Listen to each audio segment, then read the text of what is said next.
दोस्तों बड़ी अपडेट निकल के सामने आ रही है। आसिम रियाज को एक बार फिर से बैटल ग्राउंड से हाथ धोना पड़ा है। अपनी ईगो लड़ाई वाला जो नेचर है उसके कारण इससे पहले खतरों के खिलाड़ी से भी बाहर का रास्ता दिखा दिया गया था। हालांकि जो खतरों के खिलाड़ी था उसमें तो आसिम रियाज ने खुद क्विट किया था, लेकिन यहाँ से निकाला गया है।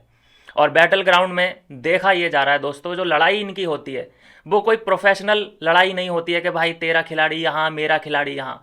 इनकी जो लड़ाई है वो हो रही है पर्सनली तौर पे। एक एक दूसरे के प्रोफेशन पे ये लोग जा रहे हैं। खासकर फुकरा इंसान के व्लॉगर व्लॉगर व्लॉगर कि तेरा ब्लॉग यहाँ नहीं चलेगा, तू व्लॉगर है, तू करता क्या है, तू कैमरा उठा के ये दिखाता है मैं ब्रश कर रहा हूँ दोस्तों देखो, मैं बाथरूम जा रहा हूँ दोस्तों ये देखो।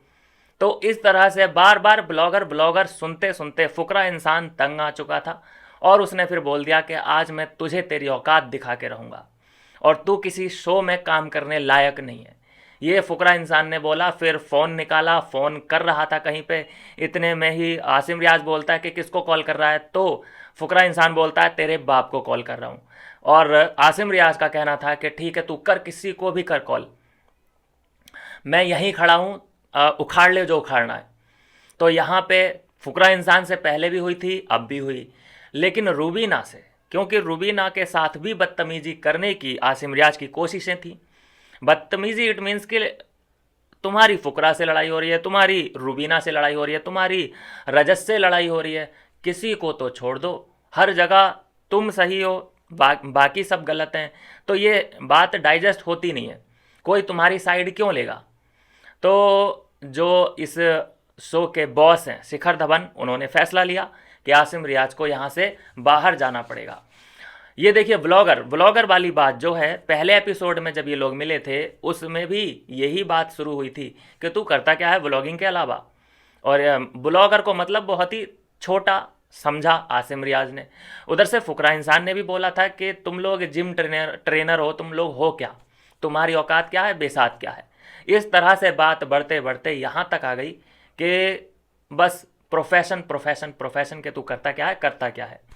और बात इतनी बढ़ गई, पहले भी बात बहुत बढ़ चुकी थी, लेकिन अभी जाके तो ऐसा हो चुका है माहौल के गर्मा गर्मी के अगर इन दोनों को एक सेट पे रखा जाए तो ये एक दूसरे का गला पकड़ सकते हैं, यहाँ तक नौबत आ चुकी थी। अच्छा, ये जो भी हो रहा था इसमें मेकर्स का तो फ़ायदा ही था, बैटल ग्राउंड वालों को टीआरपी मिल रही थी, क्योंकि ये जो लड़ाई थी ये स्क्रिप्टेड लड़ाई नहीं थी। जो पहले थी रजत के साथ जो हुई थी वो कहेंगे कि स्क्रिप्टेड था, लेकिन ये रियल थी दोस्तों। तो यहाँ तो बहुत पारा हाई होने के कारण मेकर्स ने सोचा कि भैया निकालना ही पड़ेगा एक को। तो आसिम रियाज को, जो पहले से ही लड़ाई के चलते बहुत जगह बदनाम है, पूरे भारत में ही इसी कारण से बदनाम है, एक जो नाम बनाया है आसिम ने कि वो अपने दम पे टिका हुआ है, अपने दम पे ही गाने लॉन्च करता है, अपने कई प्रोजेक्ट लॉन्च किए हैं आसिम रियाज ने। तो इसलिए फैंस के दिलों में एक अलग जगह आसिम रियाज ने बनाई हुई है कि आसिम रियाज का कोई गॉडफादर नहीं है, आसिम रियाज अपने बलबूते सब कुछ कर सकता है। इसी वजह से लोग इज्जत भी करते हैं, और ख़ासकर इस नेचर की वजह से आसिम रियाज का जो नेवर गिव अप वाला जो नेचर है कि सामने कोई भी हो वो उंगली दिखाना जानता है, ये जो नेचर है।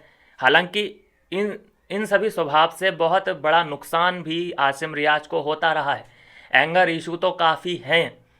तो नुकसान के कारण, नुकसान के बावजूद भी वो अपने नेचर को नहीं छोड़ रहा है आसिम।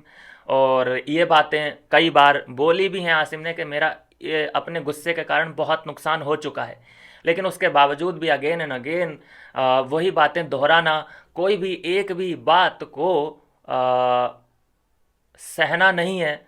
मतलब कि चलो यार बोल दिया तूने, मैंने सुन लिया, मैंने बोल दिया तूने सुन लिया, वो वाला नेचर तो आसिम रियाज का है ही नहीं, जिसके कारण कई बार नुकसान भी उठाना पड़ता है आसिम रियाज को।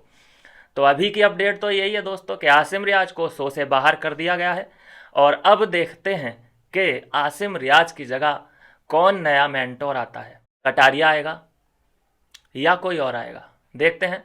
तो खबर तो यही है, देखते हैं बाकी और क्या अपडेट आती है। मिलते हैं नेक्स्ट वीडियो में नई अपडेट के साथ।